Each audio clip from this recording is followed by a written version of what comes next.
ഹരിനാമകീർത്തനം ശ്ലോകം 13. മത്പ്രാണനും പരനുമൊന്നെന്നുറപ്പവനു തൽപ്രാണദേഹവുമനിത്യം കളത്രധനം സ്വപ്നാദിയിൽ പലതു കണ്ടാലുണർന്നവനോടൊപ്പം ഗ്രഹിക്ക ഹരിനാരായണായ നമഃ. ഞാനും പരബ്രഹ്മവും ഒന്നുതന്നെ, വേറെയല്ല എന്നുറയ്ക്കുന്ന മനുഷ്യന് രണ്ടെന്നു ഭാവിക്കുന്നതായ മനുഷ്യൻ്റെ പ്രാണനും ദേഹവും ആ നിത്യമാണെന്നും അത് നശിക്കുന്നതാണെന്നും ഗ്രഹിക്കാം. ഈ അനുഭവം വന്നു ചേരലാണ് അദ്വൈതജ്ഞാനത്തിൻ്റെ സ്വരൂപം.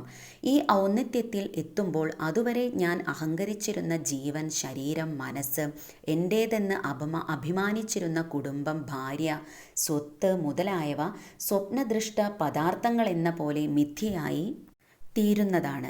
നാം സ്വപ്നാവസ്ഥയിൽ കാണുന്നതെല്ലാം ഉണരുന്ന സമയം എങ്ങനെ ഇല്ലാതായിത്തീരുന്നുവോ അതുപോലെ മേൽപ്പറഞ്ഞവയെല്ലാം നിഷ്ക്രമിക്കുന്നു.